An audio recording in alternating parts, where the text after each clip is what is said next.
안녕하세요. 1등급반 담당 한미경 원장입니다.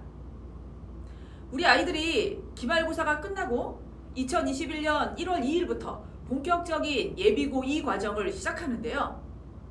개강에 앞서 1등급반 학생 학부모님께 예비고 2 커리큘럼과 1등급반 관리에 대한 설명회를 진행하려고 했으나 어쩔 수 없이 이렇게 동영상으로 인사드리게 되었습니다. 부족하지만 궁금증을 조금이나마 해소하실 수 있기를 바라면서 배지의 국어학원 고2 프로그램을 안내하겠습니다.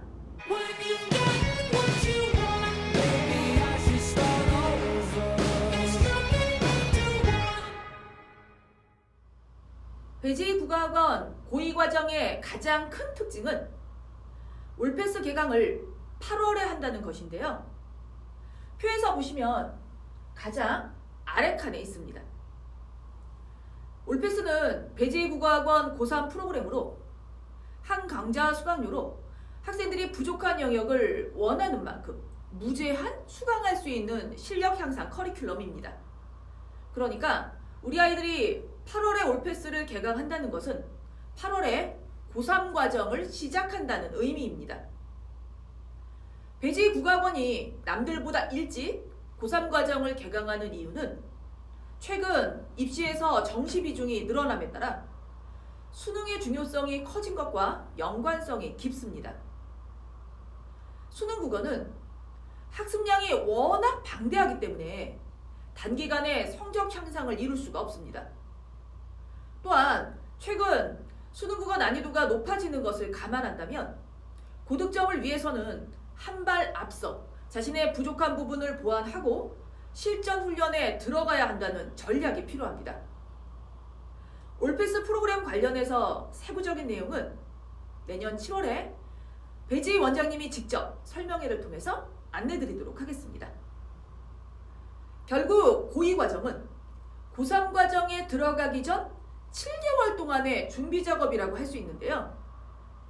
표에 보시는 것처럼 스텝 1부터 스텝 4까지 한 학기 동안 문학과 독서를 영역별로 수업하게 됩니다. 2학년 내신이 문학과 독서로 이루어져 있기 때문에 내신과의 연관성을 고려한 커리큘럼이라고 보시면 되는데요. 중요한 것은 텍스트입니다. 텍스트는 고2 기출문제뿐만 아니라 고3 기출문제가 50% 비중을 차지하기 때문에 수업 난이도는 높은 편이라고 할 수 있습니다. 그러니까 1학년 때 배운 개념과 영역별 지문 분석 방법을 고2, 고3 기출문제를 풀면서 실제 문제에 적용하는 문제풀이 훈련이라고 생각하시면 됩니다.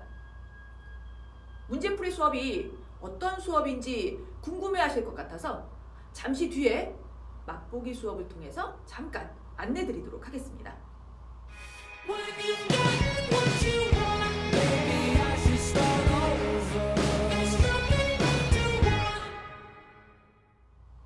그렇다면 고2 과제는 어떻게 진행될까요? 고2 수업이 문제풀이 중심으로 이루어지기 때문에 과제 역시 수업 시간에 배운 내용을 기반으로 고2, 고3 기출문제를 풀어서 채점하고 정답의 근거를 오답 정리해서 제출해야 되는데요. 고1 때와 비교해 본다면 고1 과정이 개념과 지문 분석 방법을 학습하는 것이 목표였기 때문에 과제 역시 필기를 통해서 개념과 지문 분석을 훈련해오는 내용이 상당수 있었던 것과는 차이가 있습니다. 결과적으로 이제 필기는 사라지고 문제풀이 훈련이 중심이라고 생각하시면 됩니다.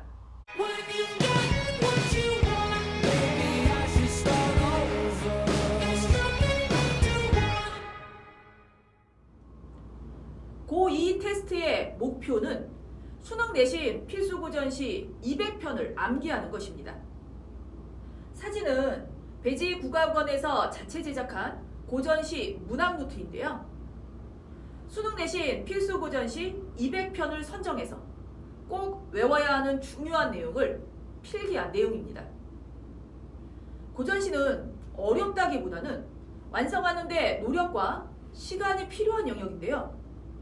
실제 고3 학생들이 고전시를 어려워하는 이유는 고2 때 고전시 암기를 끝내놓지 않아서라고 할 수 있습니다.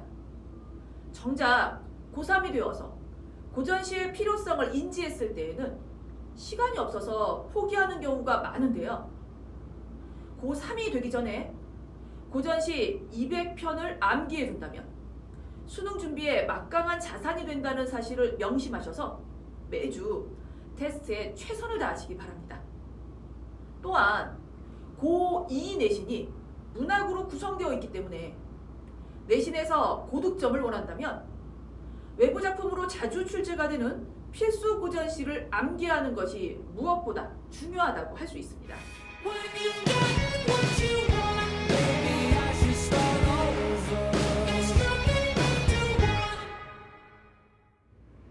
그렇다면 우리가 1학년 때까지 학습했던 내용과 앞으로 배우게 될 고2 과정은 어떻게 다를까요? 간단하게 현대시 맛보기 수업을 통해서 설명드리도록 하겠습니다. 우리는 1학년 때까지 현대시 수업 시간에 현대시의 기본적 개념과 낯선 현대시를 분석하는 훈련을 했었죠. 그러니까 화자, 대상, 상황, 정서, 태도를 정리해서 결과적으로 주제를 찾는 훈련이었죠. 우리 함께 해볼까요?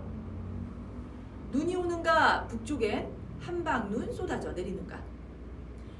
험한 벼랑을 굽이굽이 돌아간 백무선 철길 위에 느릿느릿 밤새워 달리는 화물차의 검은 지붕에 연달린 산과 산 사이 너를 남기고 온 작은 마을에도 복된 눈 내리는가.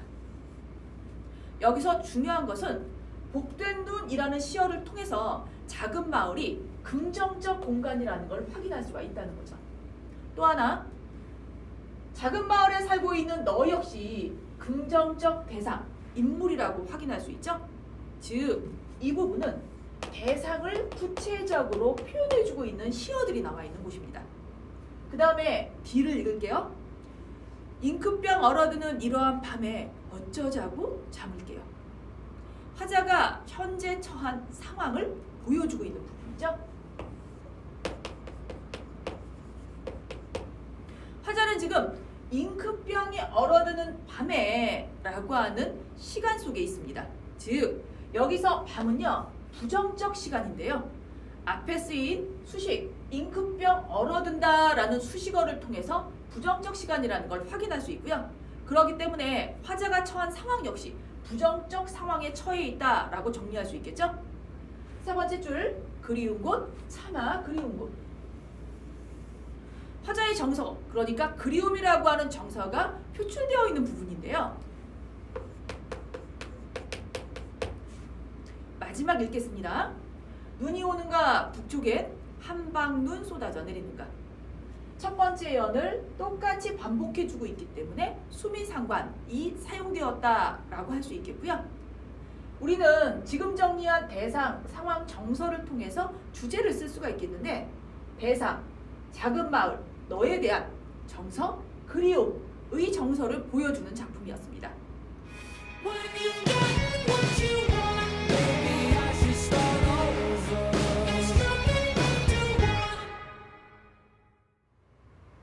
그렇다면 고2 문제풀이 수업은 어떤 수업일까요?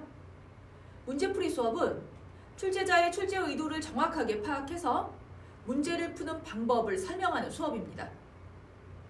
우리 2014년 고2 기출문제를 함께 풀면서 들여다볼까요? 우선 현대시 문제를 풀 때는요. 작품을 먼저 해석하는 것이 아니라 보기에 있는 정보를 정확하게 정리하는 것이 첫 번째 순서입니다. 그러니까 보기에 있는 정보를 잘 정리해서 이 내용을 바탕으로 작품을 해석하고요. 제일 마지막에 선택지에서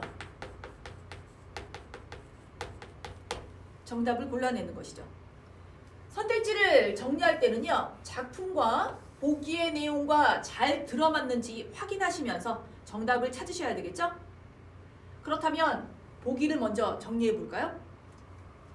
이 시에서 눈은 일반적으로 쓰이는 차가움의 이미지와는 달리 포근하고 아늑한 이미지로 고향을 그리워하는 화자의 정서와 연결되어 있다. 아주 중요한 두 가지 정보를 주고 있는데요. 우선 첫 번째, 눈이라고 하는 상징적 소재가 가지고 있는 의미가 드러나 있네요. 포근하고 아늑한 이미지. 그 다음 두 번째는 이 작품의 주제를 보여주고 있는데요.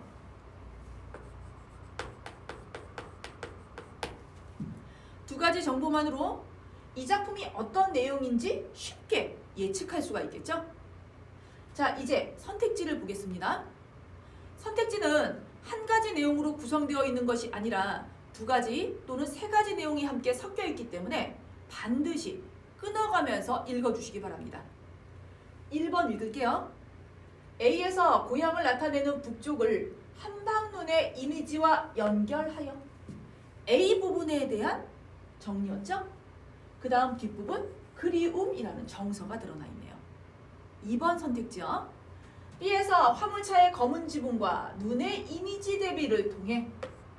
B 부분에 대한 정리 내용이죠. 문명에 대한 화자의 비판적 인식이라는 정서, 태도가 드러나 있는 뒷부분이었습니다.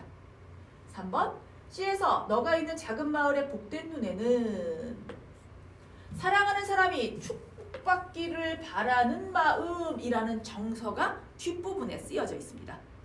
4번이요. 뒤에서 잉크병 얼어드는 곳에서 잠을 깬 화자는 D 부분에 대한 장면 해석이죠. 고향에 대한 그리움이라는 정서가 뒤에 나와 있습니다. 5번 이에서 한방눈이 내리는가를 반복적으로 사용해주고 있고요. 고향과 그리운 이에 대한 화자의 정서라고 뒷부분은 화자의 정서가 드러나 있네요. 자, 정답은 몇 번일까요? 어렵지 않게 정답을 찾아낼 수가 있는데요.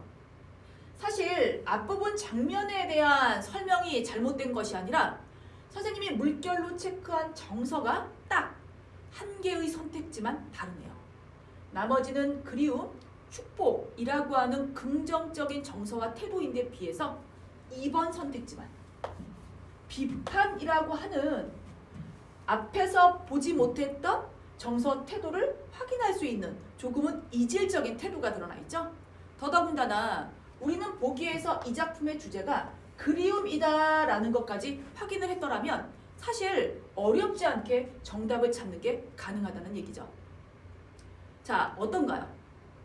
이런 문제풀이 방법에 대한 설명을 듣는다면 여러분들이 수능 국어에서 좀 더 정확하게 그리고 좀 더 빠르게 정답을 찾아낼 수 있게 된다는 의미죠.